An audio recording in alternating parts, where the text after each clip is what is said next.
নমস্কার বন্ধুরা, পুষ্পা কিচেনে আপনাদের স্বাগতম।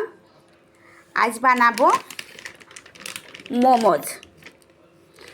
কিন্তু আমরা ছোট বড় সবাই কম বেশি খেতে পছন্দ করি। চলুন তাহলে আজ মোমোজ বানিয়ে নিয়ে নিচ্ছি ময়দা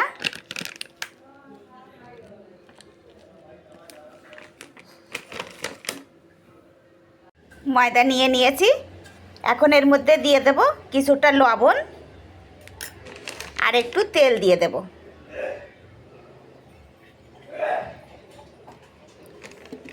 দিয়ে আমি ভালো করে ময়দাটাকে মেখে নেব।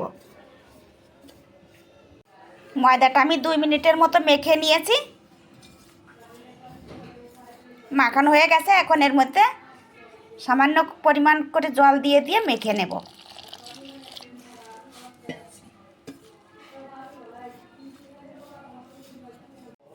ময়দা মেখে নিয়েছি। এখন এটাকে সাইড করে রেখে যে পুরটা আমার লাগবে মোমোজের জন্য সেটাকে আমি রেডি করে নেব। বন্ধুরা, আমি পুরটা বানানোর জন্য নিয়েছি পাতাকপি। পাতাকপিটা অনেক বড় ছিল, আমার অতটা লাগবে না, তার জন্য আমি কেটে এতটা বের করে নিয়েছি। এখন এটাকে আমি এই যে এইটার সাহায্যে গ্রেট করে নেব। আর সাথে নিয়েছি পানির আর পাতাকপি একসঙ্গে মিক্স করে আমি পুরটাকে রেডি করে নেব।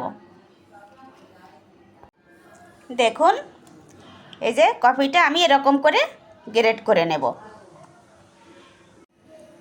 কপিটাকে গ্রেট করে নিয়েছি। দেখুন, এরকমভাবে করতে হবে, না ছোট হবে না বড় হবে। এখন এর মধ্যে আমি পানিরটাকেও গ্রেট করে নেব। পানিরটাকেও গ্রেট করে নিয়েছি একসঙ্গে। এখন এর মধ্যে দিয়ে দেব স্বাদ মতো লবণ, একটু লঙ্কা গুঁড়ো দিয়ে এটাকে আমি ভালো করে মিলিয়ে নেব। দেখুন বন্ধুরা, ভালো করে মিলিয়ে নিয়েছি। মোমোজ বানানোর জন্য অনেক সময় লাগে না, খুব তাড়াতাড়ি মোমোজ বানানো যায়। চলুন তাহলে আমরা বানানো শুরু করি। এভাবে লেচি কেটে নিয়েছি। এখনই এক একটা করে নেব আর বেলে নেব।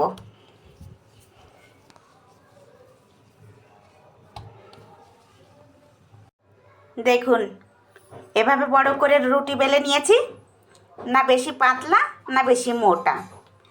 এখন এটাকে আমি একটা বাটি নিয়েছি, বাটির সাহায্যে কেটে নেব।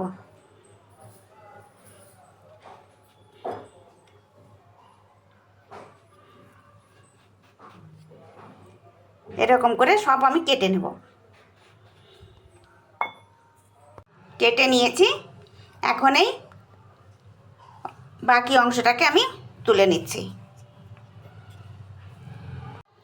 এরকম করে বাটি দিয়ে কেটে নিলে সব সাইজগুলো একরকম হবে, তাই আমি বাটি দিয়ে কেটে নিলাম। দেখুন, এই যে এরকম করে ডিজাইন করে আমি বানিয়ে নিচ্ছি। যে কোনো ডিজাইন করে আপনারা বানিয়ে নিতে পারেন। এইভাবে করেই বানিয়ে নেব। দেখুন, সবগুলোকে বানিয়ে আমি এই থালার মধ্যে নিয়ে নিয়েছি। এখন এটাতে করেই আমি ভাপে দেব। বন্ধুরা, কড়াইতে জল দিয়ে দিয়েছি, জলটা গরম হয়ে গেছে।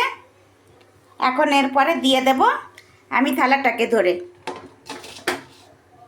এভাবে দিয়ে একটা ঢাকনা দিয়ে ঢেকে দেব। একটা গামলা দিয়ে ঢেকে দিয়েছি। 7 মিনিটের মতো জাল করে নিলেই হয়ে যাবে। দেখুন বন্ধুরা, মোমোজ হয়ে গেছে। এখন নামিয়ে নিচ্ছি।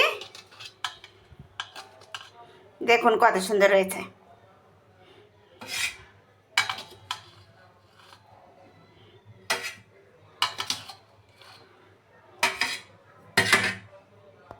দেখুন বন্ধুরা, মোমোজ খেতে এখন তো চাটনি লাগবে, তার জন্য আমি নিয়ে নিয়েছি টমেটো। কয়েকটা টমেটো সিদ্ধ করে নিয়েছি। এখন এগুলোর থেকে খোসাগুলো ছাড়িয়ে নেব।